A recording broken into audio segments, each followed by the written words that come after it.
Cette vidéo est sponsorisée par Revolut. Est-ce que ça vous dirait pas d'aller voir le Grand Prix de Formule 1 à Madrid en septembre? Soleil Formule 1, gratuit. Parce que c'est offert par Revolut.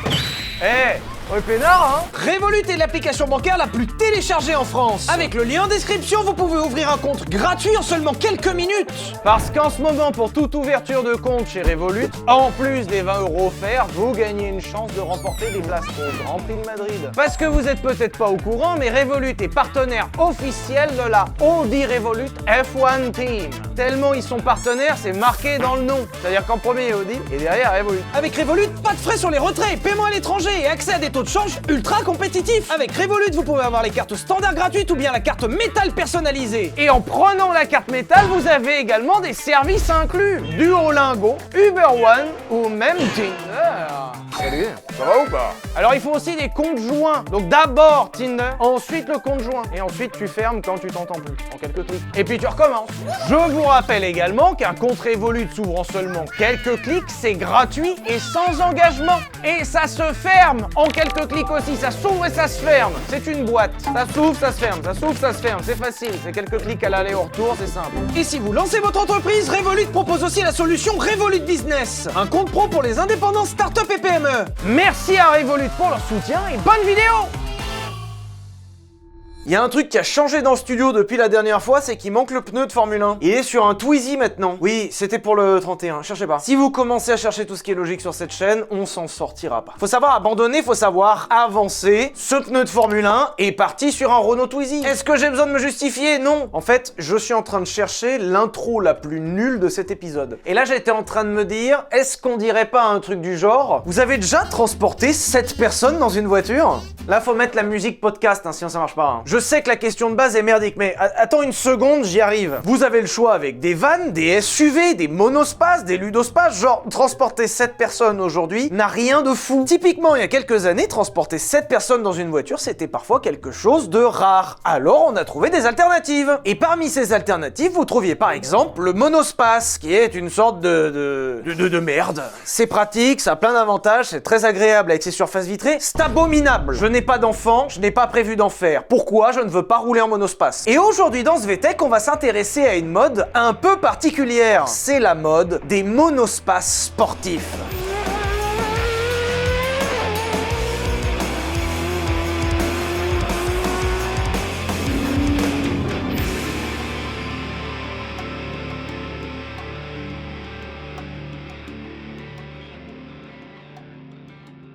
Si vous vouliez voyager à 7 personnes dans les années 70, vous aviez quelques alternatives qui dans l'ensemble étaient vraiment pas dingues. À l'époque, on trouvait quelques traces de monospace qui étaient en réalité des utilitaires aménagés, comme par exemple le Fiat Multipla. 600 Multipla. Oui, parce que si vous vous posiez la question d'où vient le nom Multipla, ça vient de ce truc. Mais si, regarde, les 6 places! Parce que dans le 600 Multipla, tu pouvais monter à 6, comme dans le Multipla des années 2000. C'est le grand frère! Personne ne l'a. Vous pouviez par exemple conduire un Volkswagen Combi ou certaines versions de l'Estafette Renault et dans l'ensemble, c'était de la merde. C'est compliqué de vous exprimer à quel point c'est de la merde parce qu'en général, c'est des voitures que plus personne n'approche aujourd'hui. C'est devenu très rare d'avoir des gens qui ont conduit ça et genre voyager avec ça. Et même si je suis d'accord avec vous que les Volkswagen Combi ont une dégaine exceptionnelle, dans l'ensemble à conduire, en tout cas les premières versions, c'est abominable. On parle de véhicules qui sont peu confortables, peu équipés, très légèrement motorisés, c'est-à-dire que tenir un 100 km en moyenne, c'est déjà un exploit. Excusez-moi, mais le délire d'Instagram de voir le surfeur avec le Volkswagen Combi, la planche de surf, il est musclé, il a les cheveux blonds et tout. C'est pas ça à la base, hein. Là, vous êtes trompés, les gars. Hein. Si aujourd'hui, les utilitaires de cette époque, notamment le Volkswagen Combi, sont associés aux hippies, alors je sais pas si on est censé appeler ça comme ça, mais vous avez à peu près l'idée, c'est parce qu'à la base, ces véhicules ne valaient rien. Dans les années 80, acheter un Volkswagen Combi, c'était un doigt d'honneur au capitalisme. C'était vraiment histoire de dire, je mettrai le moins d'argent possible dans ma voiture, même si je roule dans une voiture nulle. Je sais pas si j'arrive à le résumer assez clairement. Je vous fais un schéma, ce sera plus simple. Dans les années 50, ils sortent le combi. Moyen à pas cher de transporter du monde. Mais on sait très bien que c'est pas bien. Les années avancent, la technologie avance, et on trouve rapidement un remplacement pour ces véhicules nuls. Ce qui fait que ces véhicules nuls se retrouvent pas chers, voire vraiment pas chers, voire carrément des fois donnés. Et dans les années 80 et 90, ces véhicules sont devenus tellement nuls qu'ils sont carrément devenus l'icône de gens qui ne veulent pas mettre d'argent d'argent dans leur voiture. C'était vraiment devenu le message, je sais très bien que ma caisse est nulle, mais j'ai mis 0 € dedans. L'autre option qui était couramment utilisée à l'époque, c'était simplement de serrer. Pour rappel, la ceinture de sécurité en France est devenue obligatoire en 1979. À l'avant, même pas à l'arrière. Déjà avant 1979, c'était pas obligatoire, et à l'arrière, c'est-à-dire là où tu mets les enfants, ben c'est toujours open bar. Anecdote d'ailleurs, mais lorsque cette mesure est entrée en vigueur en 1979, elle a été super mal reçue. Pour ou contre la ceinture de sécurité? Là, je suis contre la ceinture de sécurité parce que j'aime pas être attachée comme ça. Pourquoi non? Parce que j'aime pas mettre ça aussi. Je pense que vous vous rendez même pas compte à quel point les gens étaient contre cette mesure. Je trouve fou à quel point on a avancé sur le sujet. Aujourd'hui, tu mets pas ta ceinture en voiture, t'es juste un trou de balle. T'as quelqu'un à côté qui met pas sa ceinture, tu lui dis vas-y mets ta ceinture. De toute façon, la voiture elle bip, elle me casse les couilles, donc mets ta ceinture. Et c'est fou à dire, mais la plupart du temps à l'époque, lorsque vous étiez plus que 5 personnes, qui en général est le nombre de gens que tu rentres dans une voiture, et bah souvent la solution c'était de se serrer. Admettons qu'à l'époque vous étiez 6, dont un enfant en bas âge, bah ça terminait souvent sur les genoux de maman. Alors bien sûr, c'était pas une solution idéale, c'était pas la solution que tout le monde voulait, mais c'était une solution, ça marchait. De toute façon, personne n'allait rien te dire, puisque de toute façon, personne n'avait sa ceinture. Et si ça tapait de toute façon, tout le monde était mort. Et la dernière option que vous aviez à l'époque pour voyager à plus de 5 avait souvent la forme d'un grand break. Que ce soit des Mercedes, des Renault ou encore des Peugeot, on parle de voitures artificiellement allongées pour faire rentrer au chausse-pied des places en plus. Typiquement, une Renault 21 Nevada qui proposait à l'époque 7 places, c'est une voiture allongée, mais pas allongée dans le sens intelligent. Tu vois Mario 64, l'écran titre là où tu fais tu prends une 21, tu tires dessus et t'appelles ça Nevada. Voilà. Et même si sur le papier ça peut sembler être une solution idéale, puisqu'effectivement tu as une voiture avec beaucoup de place, dans les faits, ben c'est pas terrible. C'est des solutions qui sont parfois chères, avec un style particulier, et à la fin t'as une voiture qui est toujours pas pratique. Quand ils regardent de plus près ce genre de grand break, c'est des voitures qui en général sont très longues, donc très encombrantes, et très difficiles à garer, tout en étant pas vraiment larges. En fait c'est pratique à la condition de ranger des objets très longs et pas larges. Des planches, mais il faut transporter que des planches. Ou des enfants.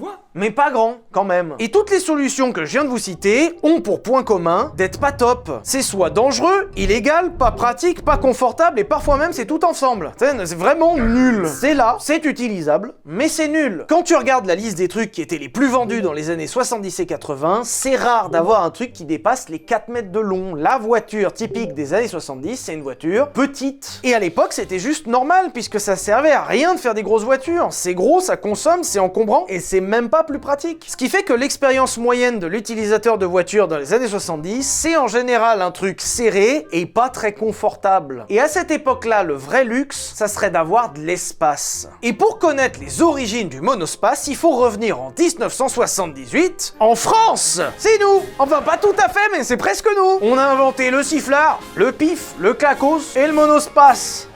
Bienvenue en France! On attribue souvent la parenté du monospace à Renault avec le fameux espace. Ce qui en réalité n'est pas tout à fait vrai. En 1978, la marque américaine Chrysler cherche à s'implanter en Europe avec sa branche Chrysler Europe. Sauf que chez Chrysler, ils sont bien au courant que les modèles qu'ils distribuent aux États-Unis, qui en général sont des trucs énormes, ne sont pas vraiment adaptés à notre marché. Ce qui se vendait par pelle aux États-Unis, principalement des voitures énormes, c'était surtout lié au fait que là-bas l'essence est pas chère et que les rues sont vachement grandes. Se trimballer avec une bagnole de 5 mètres de long dans la France des années 70, mais c'est une connerie, juste chiant, et les rues elles sont toutes petites, ça passe pas, tu vois bien, je vais pas acheter un camion non plus. Par exemple, quelques années avant, Renault avait tenté de commercialiser un modèle américain sur le marché européen qui s'appelait la Rambler. Deux choses, un, ça a bidé, mais genre méga bidé, et deux, c'est une Renault. Genre Renault, ils ont commercialisé ce truc. Ça, hein, c'est une Renault, c'est marqué dessus. Zoom un peu, montre-leur que c'est une Renault. Ils ont pris le plus petit modèle d'AMC et accessoirement l'entrée de gamme d'AMC, c'est-à-dire le modèle le moins bien de la gamme, Renault Rambler. Personne en a voulu. Et je comprends en vrai. Parce que c'est nul, c'est pas bien. Et même si jusqu'ici toutes les tentatives d'importer des gros modèles en Europe ont été des flops, dans l'ensemble on sait qu'au fond il y a moyen. Il y a peut-être un truc à faire. Et c'est dès l'année 1978 que Chrysler va proposer une maquette nommée très justement le Supervan. C'est un van en mieux. Supervan.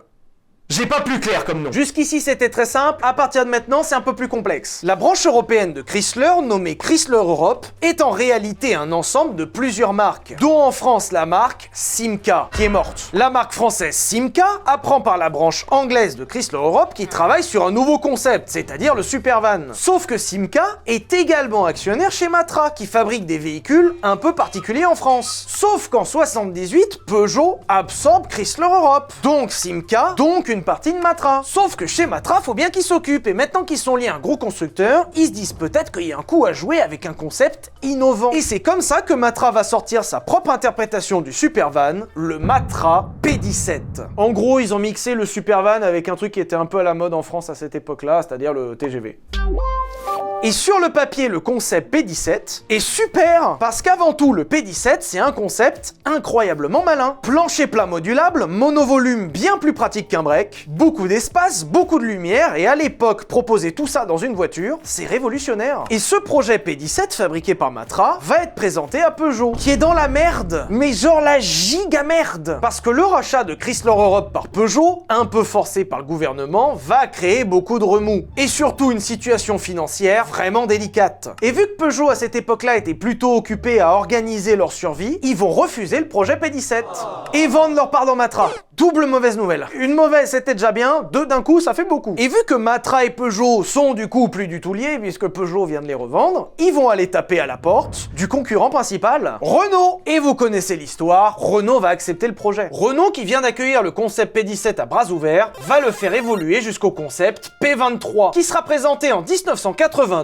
et qui préfigure l'espace. Et surtout on est en 1983 et Chrysler a déjà présenté son monospace. En fait, Renault n'a pas inventé le monospace parce que Chrysler en a déjà sorti un 6 mois avant. Pourquoi on a encore tendance à dire que Renault a inventé le monospace? J'en ai aucune idée parce que là pour le coup c'est juste factuel. Chrysler l'a sorti avant. Parce que dans le même temps, Chrysler, qui ont bien avancé de leur côté, ont sorti 6 mois plus tôt leur propre interprétation du monospace, le Chrysler Voyager, qui aux États-Unis sera un gros succès. C'est donc en 84 que Renault va proposer son idée du monospace, l'idée de Chrysler, l'espace, histoire de bien faire comprendre le concept dans le nom. Puisqu'à l'époque le luxe c'est d'avoir de l'espace, Renault propose l'espace. C'est le luxe, t'as compris ou pas? C'est bon, tu l'as? C'est ça, c'est le luxe, c'est super, achète. Et malgré toutes ces bonnes idées et un accueil de la presse plutôt positif, le Renault Espace va recevoir un accueil frais, froid, mort. Et même si d'un côté la voiture est bourrée de bonnes idées comme son plancher plat, sa modularité de fou, son design ultra futuriste et même sa table de pique-nique, genre tu peux vraiment transformer l'intérieur du Renault Espace en zone de pique-nique. Et bah de l'autre côté, c'est super bizarre comme caisse. Qu'est-ce que c'est que ce truc? Entre les solutions techniques un peu particulières comme la fabrication en polyester, un moteur de Renault 20 sous le capot ou encore des phares de Renault Trafic, bah j'ai pas envie de rouler dans un TGV. En plus de ça, le Renault Espace à sa sortie est proposé à partir de 100 000 francs, ce qui fait à peu près 40 000 € d'aujourd'hui. Et même si c'est pas phénoménal en termes de prix, c'est toujours 30 000 francs de plus qu'un Renault Trafic qui peut transporter le même nombre de personnes. Pourquoi j'irais acheter une voiture super bizarre avec des solutions techniques qui sont tout à fait classiques pour faire le même travail qu'un Renault Trafic moins cher? Les gens ont juste cru que Renault sortait un Renault Trafic plus cher et plus moche et plus bizarre et moins pratique parce qu'en plus t'as pas une camionnette. Et malgré des ventes un peu timides au démarrage, le Renault Espace commence à imposer son concept.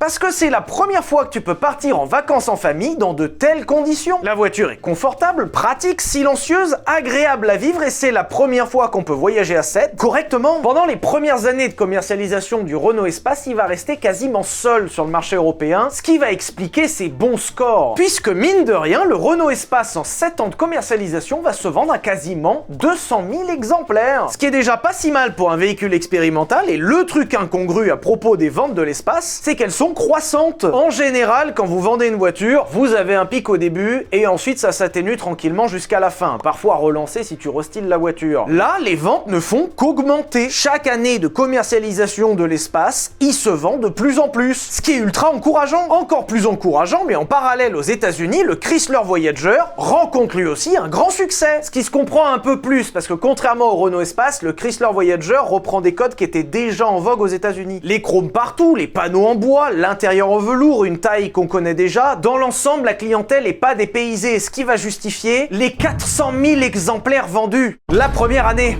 Et ce succès insolent du Chrysler Voyager va naturellement faire apparaître des concurrents. Par exemple, dès 85, Chevrolet va proposer son interprétation du monospace avec le Astro, qui est un van. Et ça se voit qu'ils ont pas eu le temps de se préparer autant que Chrysler, parce que littéralement, ils ont proposé la solution la plus rapide. Voilà, on a proposé l'Astro, c'est ça, hein, c'est un monospace, oui.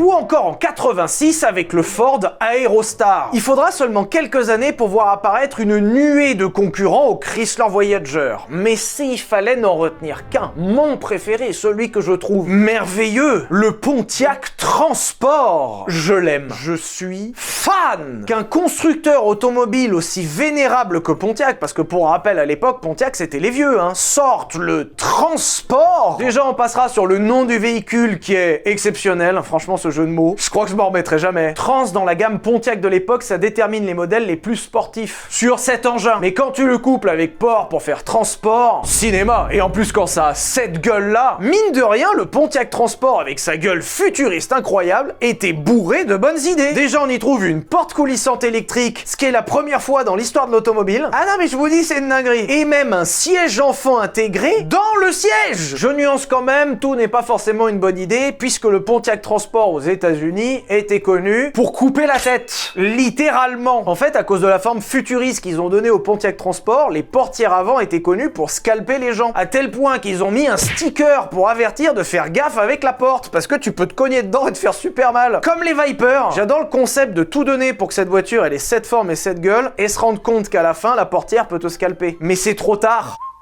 Et si je vous parle du Pontiac Transport, c'est surtout pour illustrer que la mode du monospace explose. À partir de 1990, l'intégralité des constructeurs du monde entier vont vouloir leur monospace. À tel point qu'on va essayer de vendre du monospace à tout le monde. T'imagines que le monospace à cette époque a tellement de succès que le Renault Espace a eu le droit à sa contrefaçon brésilienne. Ouais.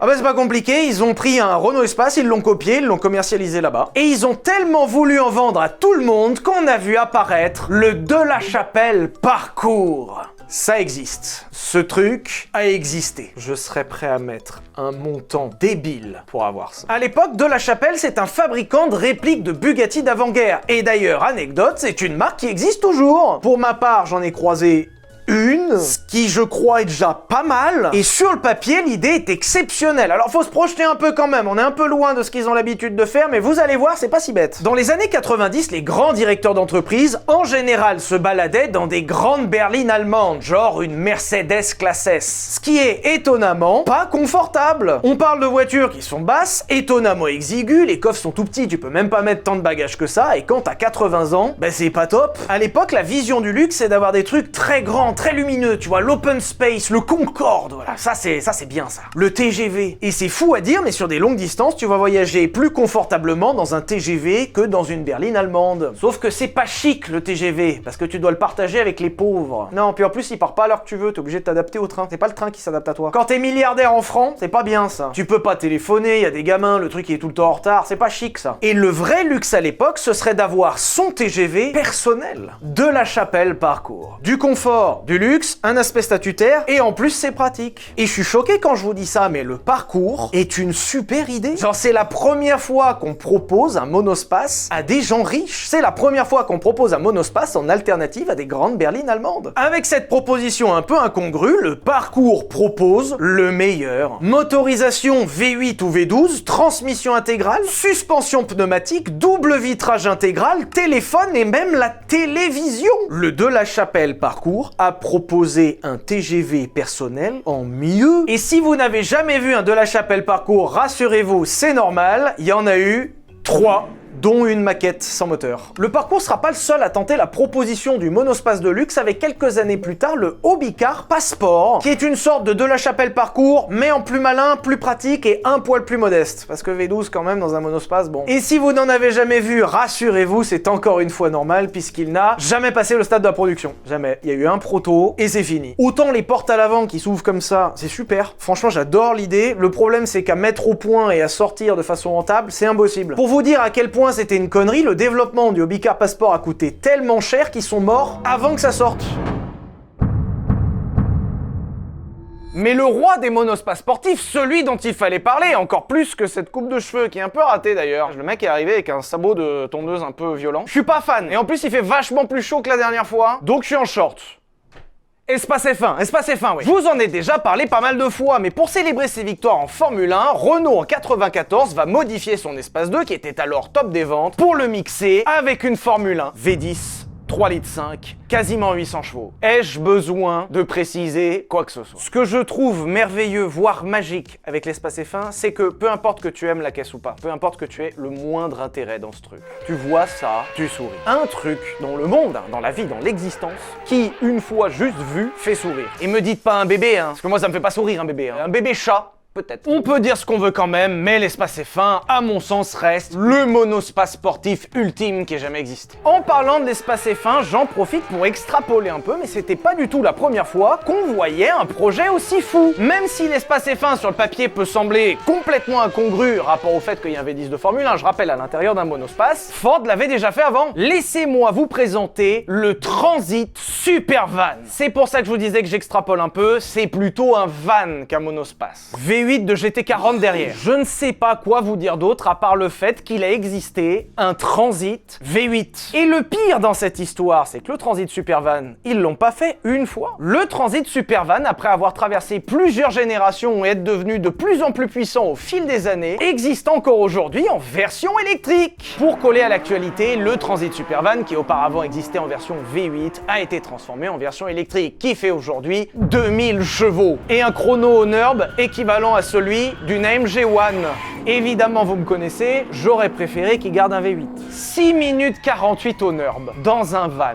Je trouve ça quand même exceptionnel de me dire qu'il existe depuis maintenant 50 ans un van perpétuel, ultra performant, dont quasiment personne ne parle. On existe dans le même monde que le Transit Supervan, qui existe encore, qui fait 2000 chevaux, qui fait moins de 7 minutes au NURB. Il devrait y avoir un jour férié en fait. On devrait, tous les matins, penser au Transit Supervan. Faut que je change ça par une photo du Transit Supervan, je suis désolé. Remets une image, s'il te plaît. Ouais. Moi, ça va un peu mieux depuis que j'ai vu ces images. Vous pourriez quand même me rétorquer que le Transit Supervan déjà est un van et pas un monospace, et en plus qu'il n'a jamais été engagé en compétition. En soi, c'est juste un véhicule de show. Sauf que ça a existé. Parce que c'est en 95 qu'on va voir apparaître aux 24 heures de Spa le 806 Procar. Un Peugeot 806, c'est-à-dire un monospace Peugeot qui n'a rien demandé à personne, s'est retrouvé engagé en compétition. C'est l'écurie Procar qui va réaliser en 95 cette transformation monstrueuse, puisqu'ils ont tout simplement greffé un moteur de Peugeot 306 Maxi. Oui, la 306 de rallye, celle-là. Ils ont mis le même moteur dans un monospace et ils l'ont engagé aux 24 heures de Spa. On peut quand même souligner qu'il s'est classé 11e des qualifications, genre à ça du top 10, dans un monospace. Et puis après, il a fait une casse moteur et on l'a plus jamais revu. J'avance un peu dans le temps, mais la fin des années 90 vont devenir l'âge d'or du monospace. Parce qu'à l'époque, les breaks c'était toujours aussi peu pratique et toujours aussi cher. On avait le choix aussi avec les 4x4 qui commençaient à apparaître à l'époque, mais qui souvent n'étaient pas du tout bons pour la route, puisque c'était des vrais franchisseurs. Et les rares alternatives viables et agréables sur route, c'était les X5 ou les ML, qui étaient littéralement hors de prix. Et c'est pour cette raison qu'à la fin des années 90, le monospace est la solution à tout. Et c'est pas compliqué du monospace, ils en ont foutu partout. Par exemple, la Renault Twingo 1, qui pourtant est une citadine, est en réalité un tout petit monospace. Permettez-moi quand même de placer pour l'anecdote que je suis particulièrement au courant parce qu'en ce moment, je roule en Twingo 1. Je vous expliquerai. Je sais que ça surprend qu'on s'attend à ce que je roule en Aventador tous les jours. J'adore la Twingo 1. Je trouve cette caisse exceptionnelle. C'est pratique, c'est fiable, c'est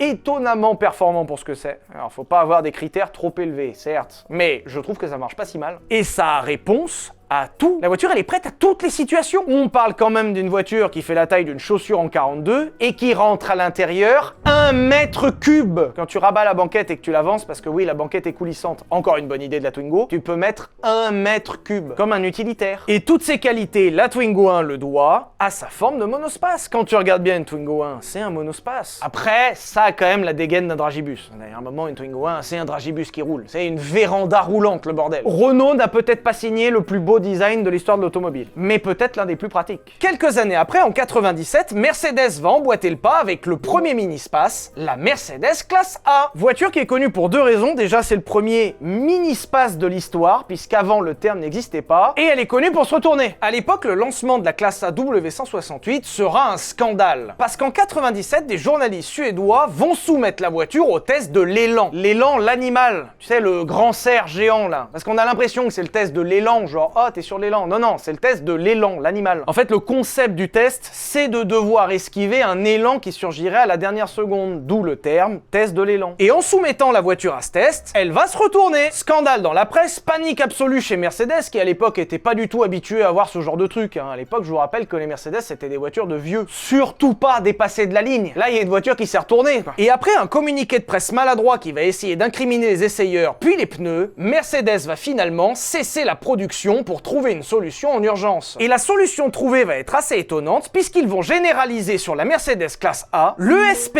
une technologie assez nouvelle qui était réservée jusqu'ici à la Mercedes classe S, c'est-à-dire la voiture la plus luxueuse de la gamme. En fait, le problème qu'ils ont eu avec ces histoires de retournement sur le Mercedes classe A, c'est que c'est de conception, c'est-à-dire c'est l'empattement et la hauteur qui font que ça se retourne relativement facilement. Et c'est fou à dire, mais le seul moyen qu'ils ont trouvé en 97 de faire en sorte que ça n'arrive pas, c'est de le brider électroniquement, même si c'était une technologie totalement novatrice. Sachez quand même pour l'anecdote qu'intégrer un ESP en 97 dans une voiture d'entrée de gamme, c'était pas rentable. Pas du tout. Si à l'époque c'était une technologie réservée à la classe S, c'est notamment parce que c'est une voiture qui était vendue beaucoup plus cher. C'est le genre d'anecdote qui me fait dire que c'est un peu cool de savoir que la classe A a eu la même technologie qu'une fusée Ariane, parce que sinon elle se retournait. La voiture ne se retournera plus, d'accord? On perdra de l'argent s'il faut, elle reste au sol. Anecdote au passage, mais la Mercedes classe A de première génération existera en plusieurs versions sportives qui ont pour point commun de ne jamais avoir été commercialisées. Alors, ils ont fait plein de versions différentes, jamais vendues. Il y a eu la 32K avec un V6 compresseur de 350 chevaux, et même la classe A 38 AMG avec 2 moteurs. Ils ont mis 1,9 litre à l'avant et 1,9 litre à l'arrière, 19 plus 19, 38, à 38 AMG. J'aime particulièrement le sens des priorités où quelques semaines avant, on mettait un ESP pour éviter que la voiture se retourne, et juste après, on y fout 2 moteurs. Ça me va très bien, continuez. Et dernière anecdote, mais le Mercedes classe A, qui par définition est déjà un monospace, a eu droit à sa version monospace. Ça s'appelait le Vaneo, et ça a pour seul trait de caractère d'être immonde. Je sais qu'en théorie, c'est pas une version monospace, c'est une version ludospace. C'est moche. Je pense qu'on peut quand même tous se mettre d'accord pour dire que le Mercedes classe A ne sera pas forcément la voiture à retenir dans l'histoire de Mercedes. Sauf que le Mercedes classe A, qui je rappelle est le premier mini-space de l'histoire, et aussi peu réussi qu'il soit, va donner une chier de remplaçants. Par exemple, on peut citer l'Audi A2 avec sa plateforme révolutionnaire en aluminium, le fabuleux Renault Modus, je reviens, pardon. L'incroyable Peugeot 1007 avec ses portes coulissantes, ou encore l'atroce Nissan Cube.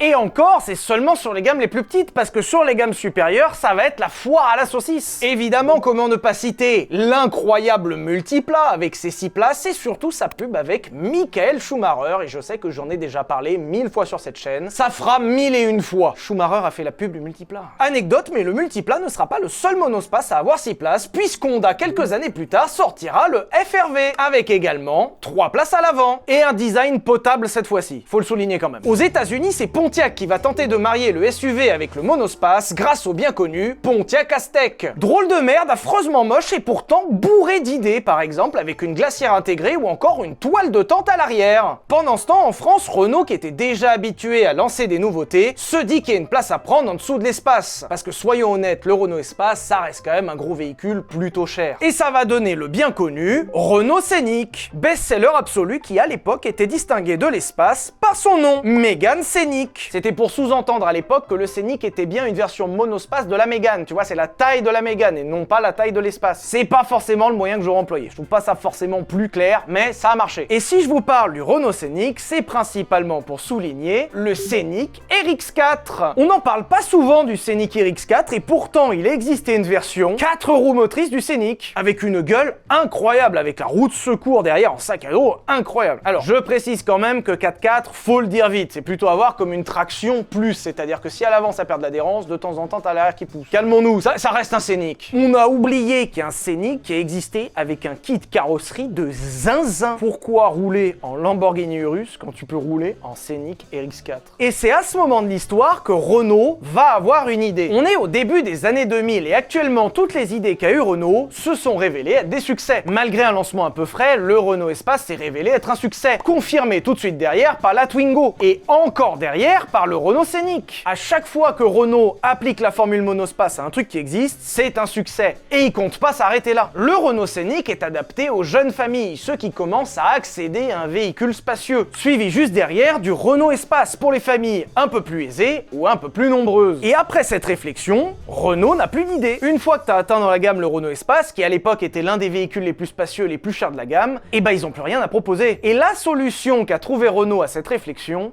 c'est l'Avantime. Dans la tête de Renault, et je précise bien dans la tête de Renault, parce que dans les faits c'est pas tout à fait exact, vous allez voir, le client qui a vécu toute sa vie avec des véhicules monospacisés va arriver à un moment de sa vie à la retraite, là où il a le temps et là où il a les moyens. Et même si le retraité il a apprécié rouler en monospace toute sa vie, à un moment, il va vouloir passer à autre chose. Vous avez déjà vu ces grands coupés allemands très luxueux, qui sont pas forcément des voitures très sportives. C'est pas ce que la clientèle demande. C'est confortable, statutaire et ça te permet de te faire plaisir à la retraite. C'est des voitures qui sont en général très raffinées et très élégantes. Et ça, Renault n'a pas de produit à proposer. Ils ont pas de produit élégant à proposer. Et quand ils pensent, la réflexion est pas si bête. Ils ont déjà absolument tout monospacisé. Et pourquoi pas monospaciser le coupé allemand? Renault Avantime. C'est en 2001 que Renault va proposer le premier et le seul, vous allez comprendre, monospace coupé de l'histoire, avec seulement 2 portes, appelé par Renault le coupé-space. Coupé et monospace, coupé-space. Et l'idée est fantastique. Présenté en septembre 2001 par Jean-Paul Gaultier en personne, l'Avantime dérange. Et c'est fait exprès, il faut que ça choque. La voiture doit en mettre plein la gueule. Et c'est réussi. C'est la première fois qu'est proposé sur le marché un monospace à seulement 2 portes, comme les plus grands coupés prestigieux de ce monde. Absence de montant B pour une luminosité maximum, des solutions techniques exceptionnelles pour l'époque comme le grand toit ouvrant vitré ou encore les charnières de porte pour les rendre plus pratiques. Une finition revue à l'intérieur et sous le capot des moteurs plutôt raffinés. Et il faut reconnaître que sur le papier, l'Avantime est une solution parfaite. Vous avez passé toute votre vie en monospace, vous en avez été très content, mais vous arrivez à la retraite et vous avez plus besoin d'autant de place et vous seriez même prêt à le troquer pour un petit peu de style au passage. Avantime. Et avec l'Avantime, Renault n'est plus un constructeur de voitures, mais un créateur de voitures. 10 000 ventes, Matra fermé derrière. Même si sur le papier le concept du coupé-space est franchement pertinent, il est possible que Renault ait peut-être omis quelques détails, genre le prestige de la marque. Il est possible que le retraité qui veuille se faire plaisir achète une Mercedes, une BM ou une Audi pour arrêter d'avoir une Renault. Ça peut paraître évident avec le recul, mais à aucun moment dans la conception de l'Avantime, Renault s'est posé la question de l'image de marque. Tu peux pas dans la même gamme vendre une Twingo, un Scénic et un Espace qui par définition sont plutôt ringards et fonctionnels avec un coupé qui va concurrencer les Allemands. Ça marche pas. Et ça me fait de la peine de ouf de dire ça. J'adorerais que Renault commence à sortir des V8, des V10, des V12, ça serait merveilleux. Mais c'est pas possible. Je vous la fais courte, mais l'Avantime sera un bid exceptionnel, déjà à cause de son prix qui était plutôt costaud, son positionnement sur le marché qui a en réalité pas vraiment de sens et surtout sa non-praticité. Parce que Renault a quand même trouvé le moyen de faire un monospace pas pratique. Par exemple, les fameuses portes avec leur charnière révolutionnaire qui leur permet d'avancer, c'est-à-dire qu'elle avance comme ça pour prendre moins de place, c'est super hein. Plus de 50 kg la porte. Un enfant ne peut pas ouvrir la porte d'un Avantime parce que c'est trop lourd. Et malgré l'échec retentissant du Renault Avantime, ça n'a pas empêché de voir apparaître une nouvelle mode avec le monospace sportif et son premier représentant, le Zafira OPC. Parce qu'avant qu'arrive le Zafira OPC sur le marché, on avait déjà vu des monospaces avec un peu de chevaux. L'Avantime dont on vient de parler, par exemple, pouvait afficher jusqu'à 210 chevaux. Ou encore le Volkswagen Charan VR6 qui affichait jusqu'à 204 chevaux. Et même si en soi on peut pas dire que ce soit des voitures lentes, parce qu'il y a quand même pas mal de chevaux sous le capot, on peut pas dire que c'est des voitures sportives. Jusqu'à qu'arrive le Zafira OPC. Parce que sur le Zafira OPC, on a une vraie préparation. 192 chevaux, ce qui le place dans les plus performants de l'époque. Travail sur les trains roulants, suspension, frein, pneus et même l'ESP de série. Ils ont même poussé la blague jusqu'à emmener le Zafira OPC au NURB. C'est un monospace sportif.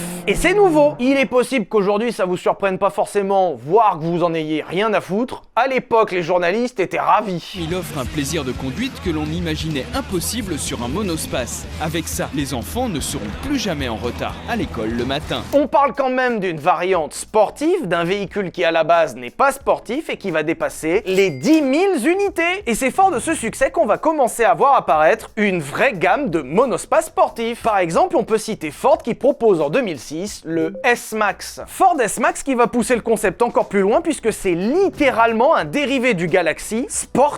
Et le pire, c'est que sa version de pointe, un 5 cylindres 2,5 litres turbo, propose jusqu'à 220 chevaux. 0 à 100 en 7 secondes 9. Dans un monospace. On peut citer également, en représentant du genre, les Mercedes A et B 200 turbo qui affichaient quasiment 200 chevaux eux aussi. Ou encore le Meriva OPC qui sera d'une certaine façon le premier mini-space sportif. Plaçons quand même ici que le Meriva OPC, c'est comme si Renault avait sorti un Modus RS. Je pense pas que Renault regarde, mais en tant que propriétaire de 2 Twingo et d'un Koleos, pourquoi vous avez raté ce coche? Pourquoi BMW a eu sa M5 V10, Mercedes a eu sa SLR, Porsche a eu sa Carrera GT, on aurait pu avoir le Modus RS. Et jusqu'ici, je vous ai donné quelques exemples de monospaces sportifs qui, vous l'aurez peut-être remarqué, plafonnent en général autour des 200 chevaux, tu vois. On est d'accord que c'est pas des voitures lentes, mais on n'est pas non plus sur des missiles. 200 chevaux, ça va, c'est pas démoniaque. Et ce constat va prendre fin en 2006. Une année avant, en 2005, Mercedes va proposer dans sa gamme un modèle un peu particulier, le Classe R. Et à vrai dire, le Classe R est pas vraiment définissable. C'est une sorte de mélange de monospace, de break, de limousine, voire même de SUV qui donne cette merde là. Cette merde, c'est affreux. À un moment, faut qu'on se le dise, c'est bon.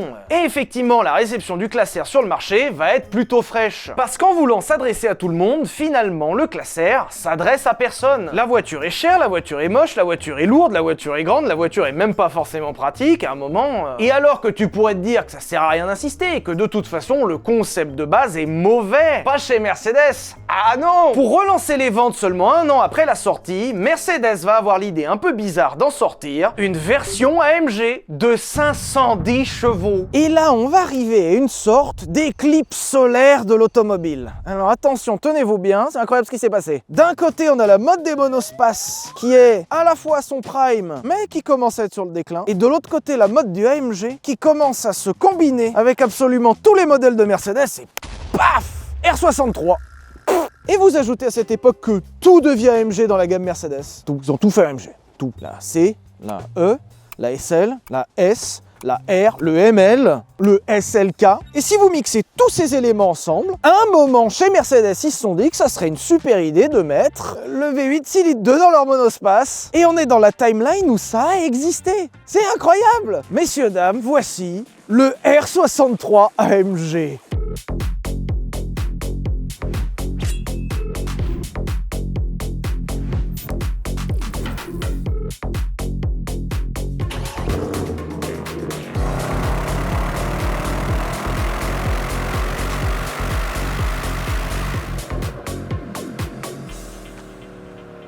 J'ai encore du mal à comprendre quelle idée leur a fait pondre ce truc-là. Et je pense que même chez Mercedes, ils savaient pas comment. Ce véhicule est un classe R, c'est-à-dire l'interprétation du grand monospace par Mercedes. L'idée, c'était de proposer un véhicule à destination des États-Unis, très polyvalent, un peu monospace, mais pas cher à fabriquer puisque c'est sur la base du 4x4. En gros, ils ont pris leur ML qui était déjà un succès commercial de ouf, et ils en ont décliné une base monospace pour correspondre à tous les besoins. Et si ce véhicule-là existait, c'est que ça leur permettait de prendre plein de titres. Ce véhicule est le monospace de série le plus rapide de l'histoire. Et ce véhicule est accessoirement le seul monospace 8 cylindres de l'histoire, hors multiplat.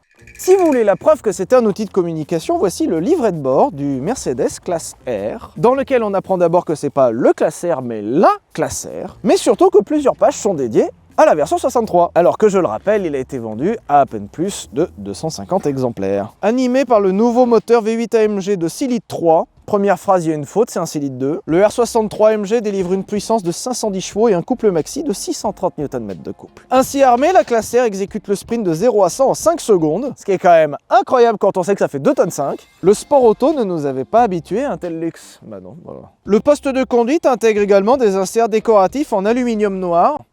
Non. Un volant sport AMG ergonomique.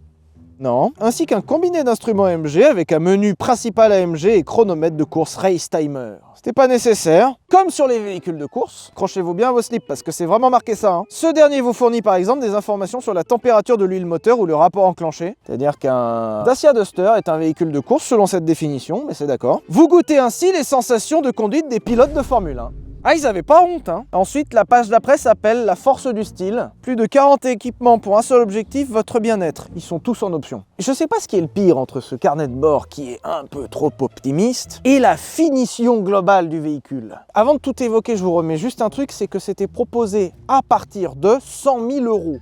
Et nous sommes en 2005. C'est-à-dire qu'aujourd'hui, on est plutôt sur un prix de 120 130 000 € courants. Si vous rajoutez des options, vous pouviez facilement vous en mettre pour 150 000 € de l'époque, soit à peu près 180 000 € d'aujourd'hui. Et il y a 2-3 trucs qui font un peu tiquer. Moi, j'aime beaucoup le concept que c'est très sobre. On te voit pas arriver, quoi. Et j'aime aussi beaucoup le concept que les enfants installés ici ont la sortie d'échappement ici. T'es à 1 mètre du bruit. On a un coffre qui est ridicule en 7 places, mais qui a le mérite d'exister, puisque beaucoup de véhicules 7 places n'ont finalement même pas de coffre. Allez, hein. Et il est électrique? Ah non, c'est juste le... Ah oui, c'est en option. Voilà.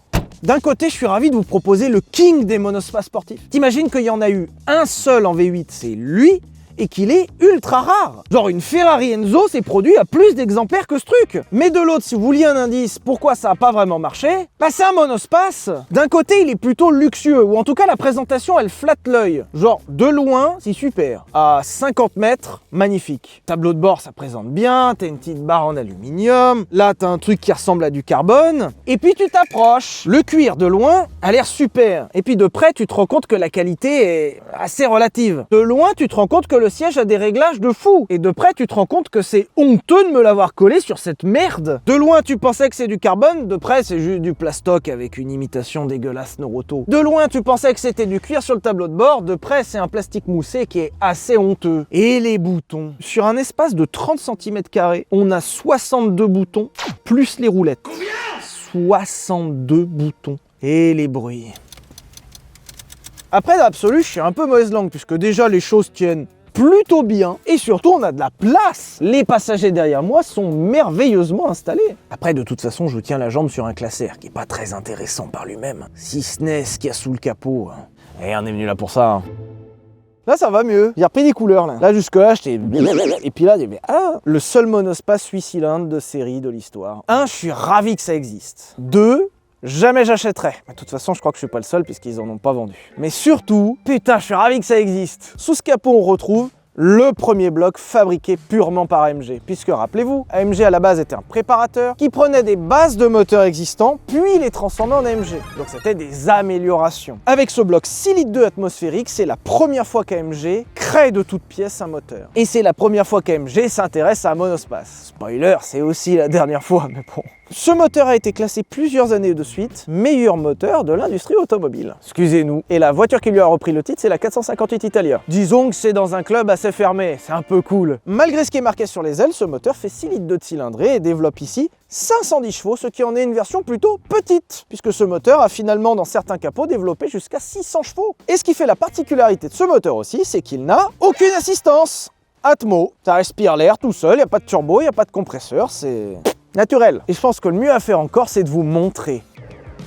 Et écoutez, pour l'instant, les premières impressions, c'est que c'est pas du tout une AMG. La direction est ultra facile et ultra légère. Les suspensions sont vraiment moelleuses. Le moteur est d'une souplesse. La boîte est très fluide et très facile à emmener. On n'entend même pas le moteur et on peut assurer 100% des déplacements du quotidien en dessous des 2000 tours minute. Cette voiture en plus est 100% d'origine, donc elle a sa ligne d'origine, ce qui fait qu'on ne l'entend pas. J'ai un V8 6 litres 2, je suis même pas au courant. Personne m'a dit. Heureusement que j'ai reçu le mail, sinon j'aurais pas su. On est bien assis, c'est silencieux, c'est facile à conduire. Pour l'instant, le seul indice que c'est une AMG, c'est la jauge d'essence qui est déjà descendue alors que j'ai fait 8 km sans rien faire. Ça, c'est bien raccord avec une AMG, d'accord. On a fait exprès d'aller au circuit de Brest qui nous accueille aujourd'hui pour essayer ce R63, mais je suis en train de me dire qu'en fait, il aurait fallu plutôt une autoroute, hein. Alors, il y a des bruits, il y a des craquements. Ça craque un peu partout, tu sens que ça travaille un petit peu. Ça craque, ça craque, mais c'est pas le même craquement. Ça craque, sur le volant, ça craque, là, ça craque. Je trouve la finition vraiment compliquée quand on prend en compte que c'était censé être le luxe. Vous savez, c'est marqué dans le carnet de bord que je vous ai lu tout à l'heure. Et je vous rappelle que cette voiture possède la lettre R parce qu'elle est juste avant la lettre S. C'était en inspiration, en dédicace à ça. C'était censé être le truc juste avant leur fleuron. Donc on parle pas d'une Dacia Sandero, on parle quand même d'un truc un peu sympa. Et là, la finition est abominable, hein. Et ça se sent, il y a même une odeur de plastique des années 2000. Très précis comme senteur. Après, je dois reconnaître que pour l'instant, je suis en mode confort de partout. Là, je suis en mode gros connard, hein. Et là, justement, je vais devenir un autre gros connard, mais pas le même. Parce que celui-là, il va appuyer sur les suspensions sport, il va appuyer sur la boîte en mode manuel, il va appuyer sur l'ESP off, se retrousser les manches. Le R, on l'a. Maintenant, il reste 63 AMG à tester. Bouge pas.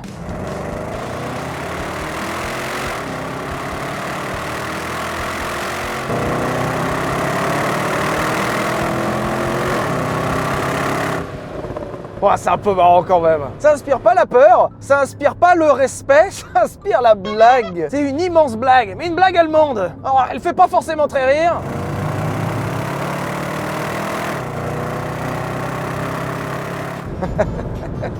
C'est nul. Alors c'est incroyablement nul, attention. Ça c'est une nouvelle métrique. C'est nul mais de façon incroyable, c'est incroyablement nul. Le moteur est fou. Le 6 litres 2 qui est sous le capot est l'un des 10 meilleurs moteurs jamais produits dans l'histoire de l'automobile. Je crois qu'il faut quand même qu'on se pose tous ensemble, on se regarde, on se met d'accord. C'est l'un des 10 meilleurs produits de l'histoire automobile. Il a tout. Il y a le couple en bas, la puissance en haut, la rage, le charisme et en plus ça marche.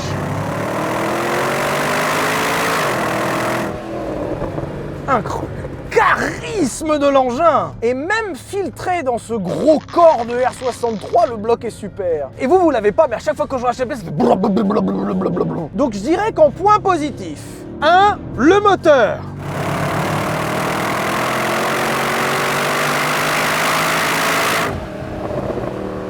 Voilà, maintenant, pour les points négatifs, tout le reste est à chier. Je suis désolé, mais tout est naze, hein. Si tu ajoutes les 2,5 tonnes, l'aéro pourri, les 4 roues motrices et la boîte auto, t'as la puissance. C'est pas le problème. Mais le vrai problème, c'est que ça fait 2,5 tonnes. Le vrai problème, c'est que l'aéro de l'ensemble fait que, le moteur, il fait ce qu'il peut, quoi. On sent les pneus qui travaillent, on sent les freins qui travaillent, on sent la transmission intégrale qui essaye de faire passer tout ça au sol. Et on a une voiture qui est... Elle est droite. Ouais, 6000 7000. Rupteur, on y va. Frein, non. Entre les rapports frein, c'est pas fait pour ça, Gunther, attention. Ça tourne. Gaz.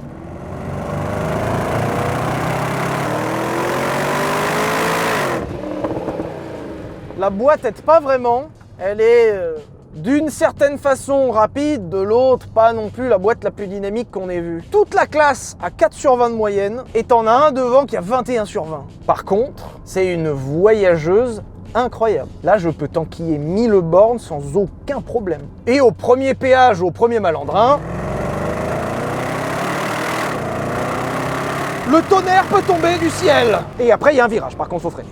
C'est très particulier comme engin. Je comprends pourquoi ils en ont vendu si peu. Et toute la réponse réside en quel intérêt ? Ça marche, mais pas si fort. Donc si tu veux un truc qui marche fort, tu vas acheter autre chose. Si tu voulais un monospace ou de la place, pourquoi prendre ce moteur ? Ça boit au minimum 15 litres au 100, ça demande quand même beaucoup d'entretien parce que c'est un moteur qui est vraiment poussé. Et surtout, comme c'est un Atmo, t'es obligé d'y taper dedans pour que ça donne le meilleur. Un bon turbo diesel en sortie de péage fera amplement le job. Tu le prends même pas pour la finition ou l'équipement, parce que tu peux avoir cette finition et cet équipement sur d'autres motorisations. Et tu le prends même pas pour le look, puisqu'il n'y a rien qui différencie un AMG d'un R normal. C'est un véhicule super chouette, qui ne s'adresse à personne. Et il rejoint la longue liste des concepts un peu pourris, bizarres, avec l'Avantime, la 1007, la C3 pluriel. Par contre, c'est ni le missile vendu sur le catalogue, ni sportif. Hein. Si vous en attendiez un truc incroyable, c'est un gros canapé avec un V8 rigolo.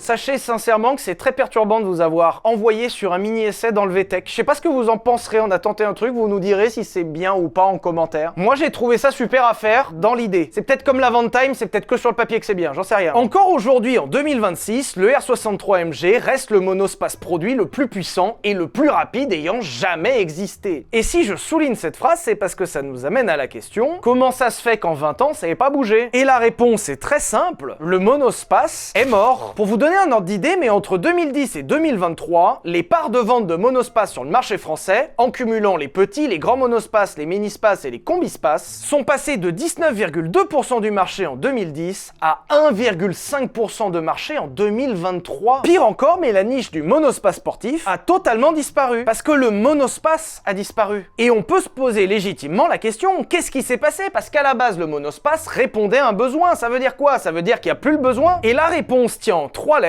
SUV. Si on reprend les mêmes chiffres entre 2010 et 2023, les SUV qui étaient déjà un peu lancés sont passés de moins de 10% de part de marché à 47%. Et en 2025, la part de marché des SUV a dépassé les 50%. Plus d'un véhicule sur deux qui est vendu aujourd'hui est un SUV. Et quand on regarde en détail, ça se comprend. Si on prend par exemple le sujet de l'esthétique, en réalité, il n'y a pas de débat. Un monospace, c'est moche, un SUV, c'est beau. Fin. On peut citer également la sécurité, puisque dans un SUV, t'es assis haut, t'as un sentiment de sécurité que tu n'as pas dans un monospace. On peut aussi souligner que le SUV est une alternative pratique au monospace, alors certes moins pratique qu'un monospace, mais quand même, ça reste suffisamment pratique. On peut aussi argumenter que le SUV c'est une alternative polyvalente, parce qu'en théorie, tu peux même aller dans les chemins avec. Un peu envie de mourir avec cet argument quand même, quand on sait le nombre de SUV qui vont effectivement dans un chemin, mais bon. Ou encore un dernier argument tout simple, c'est la mode, et tu ne peux rien faire contre ça. Et alors qu'on s'en moquait il y a quelques années, ils existent aujourd'hui sous la forme des SUV sportifs. Les Bentley Bentayga, Porsche Cayenne Turbo ou encore Lamborghini Urus, peut-être doivent un peu au monospace sportif. Ne me dites pas qu'un Lamborghini Urus est plus pertinent qu'un Zafira au PC, c'est tout autant con. C'est super, c'est tout autant stupide. Et en guise d'épilogue dans cet épisode, j'ai presque envie de vous dire, c'est pas tout à fait mort, voire que ça va peut-être revenir. On peut quand même souligner que le monospace existe encore chez certaines marques, comme par exemple le Touran de Volkswagen. Soyons honnêtes quand même, je suis pas sûr que ça dure éternellement, parce que le Touran actuellement il a quand même quelques années au compteur, il y a un monde où il est pas renouvelé. Certes, je suis d'accord, ok. Et ça peut vous paraître fou, mais il existe encore un monospace sportif, avec le BMW Série 2 Active Tourer qui propose en version 230e 326 chevaux, 0 à 100 autour de 6 secondes, dans un monospace à notre époque. Mais le vrai épilogue dans l'épilogue, il date seulement d'il y a quelques jours. Est-ce que vous avez entendu parler de la Ferrari Luce? C'est le pire lancement de Ferrari depuis le début, en fait. C'était il y a quelques jours seulement, mais Ferrari vient de proposer sa première voiture 100% électrique. Et peut-être que j'extrapole un peu, mais je lui trouve un air de monospace. Je vous laisserai me dire ce que vous en pensez en commentaire. En tout cas, l'action Ferrari a perdu plus de 5% dans la journée. Ce qui est pas forcément un lancement très réussi, je pense. Et la meilleure anecdote dans cette histoire, et on va se quitter là-dessus, c'est que la Ferrari Luce a eu un commentaire de la part de Flavio Briatore. Io la Ferrari Luce, c'è un gran vantaggio secondo me. I cinesi non ce la copiano questa. Merci d'avoir regardé cet épisode, j'espère qu'il vous a plu. Pensez à vous abonner à la chaîne, c'est super important. Le pouce, le commentaire, et on se retrouve jeudi prochain 18h15 pour une nouvelle vidéo. Et puis gros bisous!